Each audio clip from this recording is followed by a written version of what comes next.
OMG, you guys, these coin purses are a little addicting. Sorry, not sorry. Hey friends, welcome back to my sewing room. My name is Becca. In today's video, I'm going to walk you through step by step how to make one of these super cute little coin purses. I saw something similar to this on social media, but it had no cutting instructions. There was no pattern. There was no nothing. And so I sat and obsessively thought about the way that I could make this. And once I figured it out and got it down to the right size, you can see I've tried this multiple times, I decided I was going to make a tutorial video for you. So this is a project that has all of the items typed up in the description box down below for you. Free project. You can make this from your scraps. You can make this from a fat quarter. You can make it from whatever you want. It is a great scrap buster, quick project, and a super cute, quick and easy gift. So let's just get right to the tutorial. This is the coin purse that I'm going to walk you through making today, and I am so addicted to making these. By the end of this video, you're going to have the skills to be able to make this in any size you see fit. I love the way they look when they're just sitting on your desk. They could be a great little catcher for some little items like sewing notions if you're going to a class or a retreat, or maybe just a coin purse or something else that you just need to put some little fiddly bits into. And when it zips up, it's flat, it's square, and it holds all of your items secure. Now, the materials that I'm going to tell you to pull, which are also in the description box down below, are going to be enough for you to make 4 of these guys. You're going to need 1 fat quarter of fabric, and that fat quarter, that fabric is going to be the same on the inside as it is on the outside. So it's going to be lined on the inside, may not be finished. I'll give you some tips and tricks on that one, but it's going to be the same fabric inside and out. You're also going to need a 20-inch by 20-inch piece of SF101. This is a lightweight woven interfacing. It can be fused to the wrong side of your fabric to give your fabric some structure and some body. It's great for bag making, but if you don't have this, you don't have to use any interfacing. You can totally put one of these together without that. The bag will feel a little bit more flimsy, but it still is going to function. It's going to serve its purpose, and it'll be just fine. If you want to, you can make this little wristlet, this little coin purse, as a quilted item, because I'm sure somebody's going to ask about that.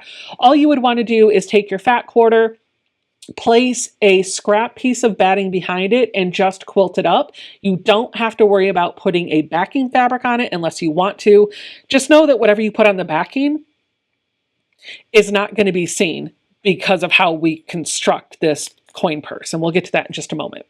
So you need your fat quarter, you need a 20-inch by 20-inch piece of batting or SF101 or nothing if you don't want to use the interfacing. And then you're going to need some zipper. I pulled about a 28-inch piece of zipper, and I did cut that in half so that I only had one length of it here. I do use Zipper by the Yard, and I get all of my zipper coils and zipper pulls from Modern Fabric Shop. I will link to them in the description box down below in case you're curious where to pick those up. This length of zipper right now measures a little bit longer than 13 inches. I think it's probably closer to 15 inches. You do want to give yourself just a little bit of extra room, which is why I'm telling you to get like a 28-inch piece of your zipper. But this one zipper is going to make 2 bags because I only need one side of this. This is going to go together a little bit like we did with the Hemingway pouch. So let me show you what we're going to do to get started.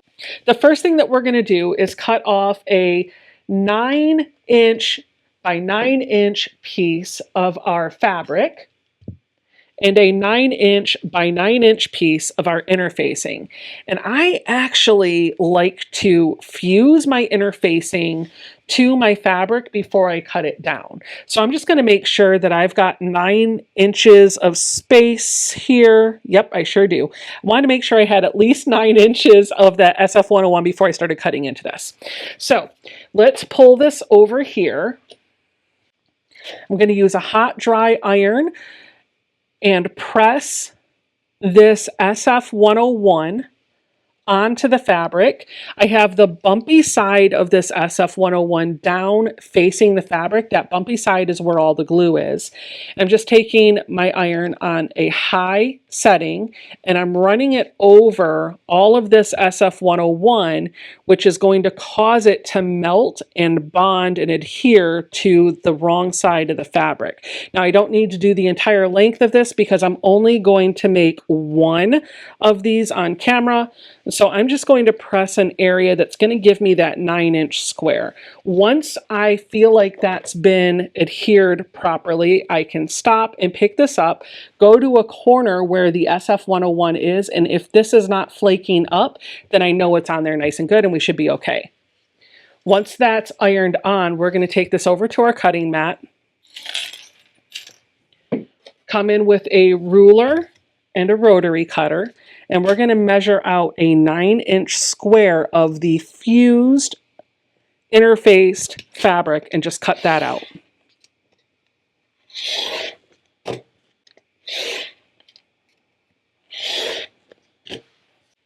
And then out of the scrap fabric that has not been interfaced, I'm going to cut out a 3 by 5 inch piece of fabric. And this is going to be used as the little handle that you see going opposite of that zipper. Now I will tell you, you'll only get 4 change purses out of that fat quarter if you are meticulous with how you are laying out your ruler when you're doing your cutting. If you're not careful of the layout of your fabric, you might only get 3 out of your fat quarter. So just think about how you're setting up your cutting before you start cutting if you want to get those 4 units. Once we have our SF-101 fused to our 9-inch square and we have our 3-inch by 5-inch piece for our handle, we're ready to get started assembling.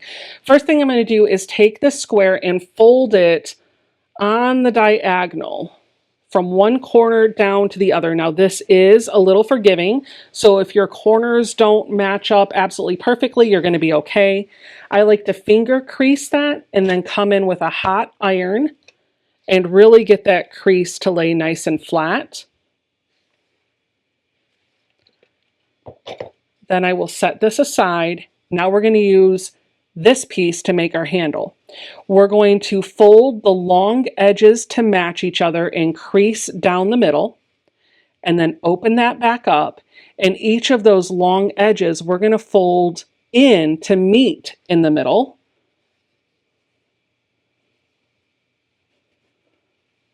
Once it looks like that, then we're going to fold it in half one more time. And now you can give it a little press just to hold all of the folds where they need to be.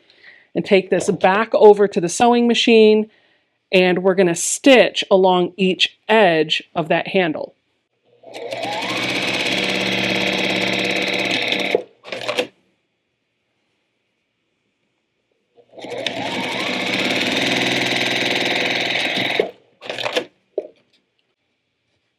Now it's time to attach our zipper. And this part might feel a little foreign to you, but I promise you it's going to be okay. You're going to pull your zipper apart just like this. Now, if you bought your zipper from Joann's or someplace and it has those little metal stops on either end, you can go ahead and cut those off and take the zipper pull off and rip through it just like that, and you'll be exactly where I am. This, by the way, is a bag zipper. I think it's a number 5, but I could be wrong on this, so please don't quote me. I will again link to the zippers that I use in the description box down below. But I like working with these when I'm making my craft projects because the zipper heads are a bit bigger than the zippers that we would have gotten from Joann's or Michael's or something like that. So it makes this a little bit easier to get back onto the zipper tape. And I have a trick that's going to make that easier, so don't panic.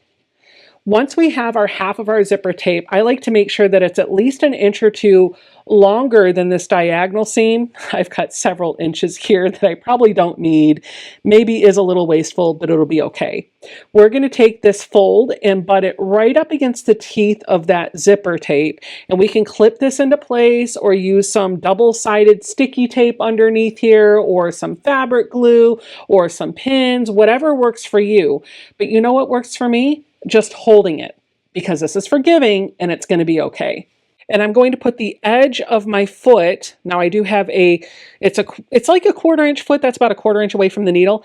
I'm going to put the edge of that foot right up against the edge of the teeth, which means when I'm top stitching through that folded fabric and the zipper coil, I am actually doing that about a 1/4 inch away from the zipper teeth.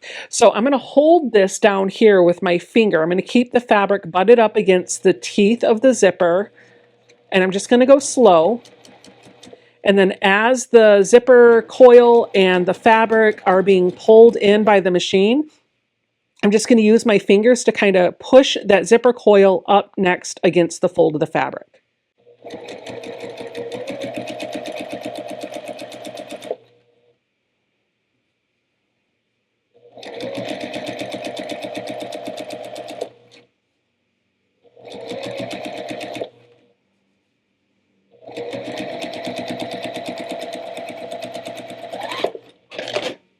Would you believe we're almost done? The next part is honestly the most difficult, but here's my trick. We're going to fold this into our pouch, and the magic of this comes together because we're going to fold each of those corners down into the middle, just like this, so that we're making a square.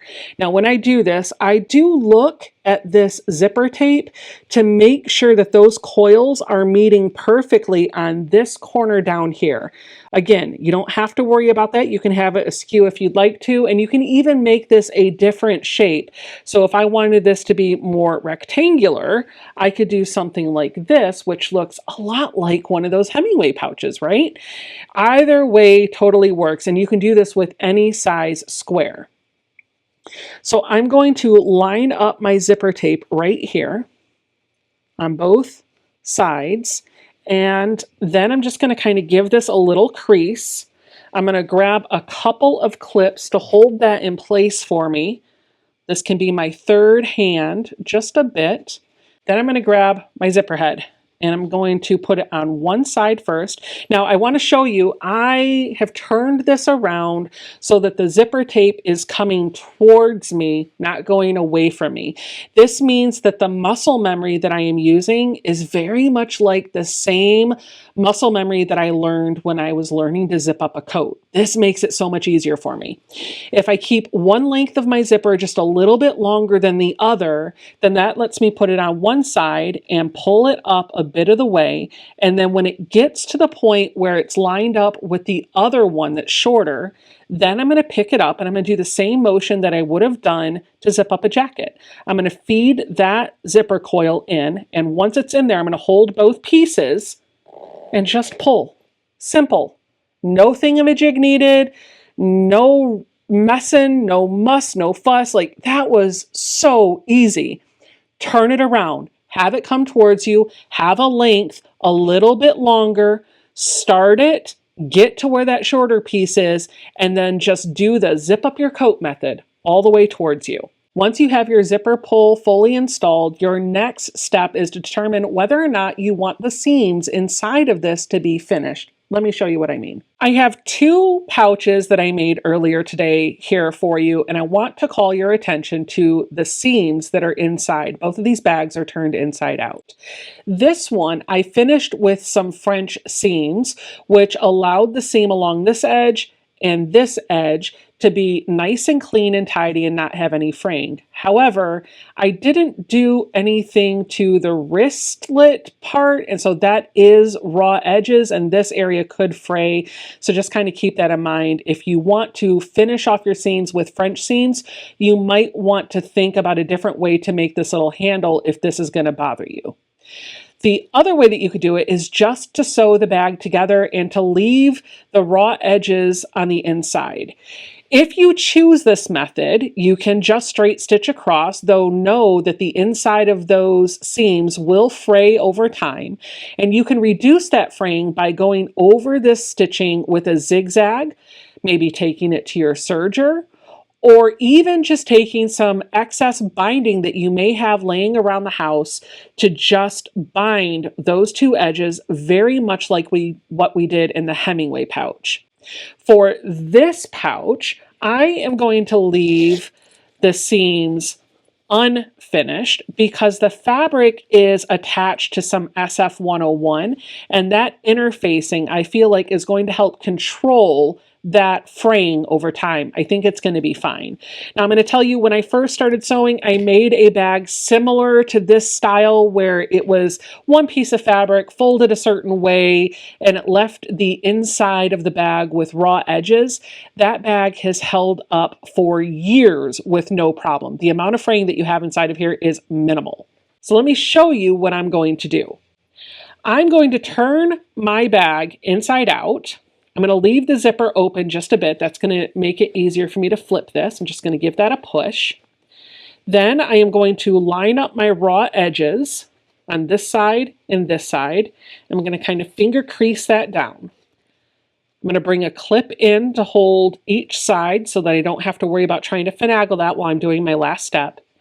And then my little loop, I'm going to lift up the zipper teeth and I'm going to put it in so that the loop is going in between the layers.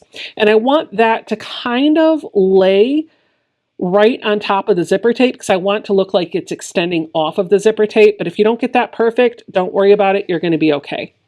I'm going to take this to my sewing machine and sew along here and along here with a 1/4 inch seam allowance. I do back stitch at the start and end of each seam. And if you are using a nylon zipper like I am, you can sew right over those zipper teeth. It's going to be just fine. Now I'm going to let you know in this corner where the zipper teeth are, you also have that little loop, that little handle. And so there's going to be a bit of bulk. And if your machine doesn't love bulk, you may have to convince it that it's okay to sew.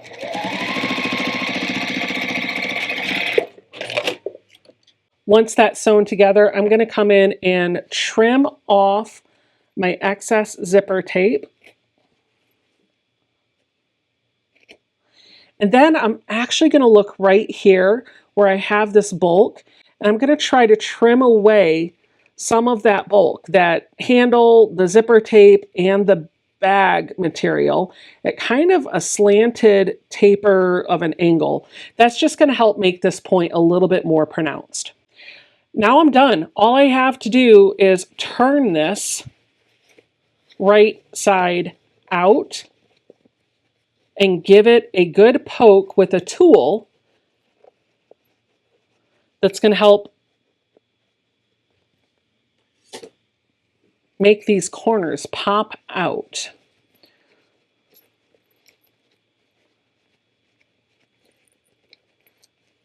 When you get to this area where the handle is, you can give that a gentle tug. If it does pop your stitch, the good thing is you can open it back up and take some more seams and you'll be okay. So easy, right? I know I took a while to explain this, but I wanted to make sure you had a detailed step-by-step tutorial, free project to do. Everything that you need is in the description box down below. And once you have kind of figured this out, you have the formula to make this uniquely yours and crank out a ton of them. The first one's the hardest, but once you get past those couple of stumbling blocks, it's all downhill from there. Thank you, friends, so much for hanging in for this free, fun, and easy tutorial. Let me know in the comments down below if you've made this and if you found it to be rather addicting. If you do make this, feel free to post pictures of your creations on social media and tag me in it. I would love to see what yours look like. Thanks so much for hanging out in the video, and I'll see you guys in the next one. Bye!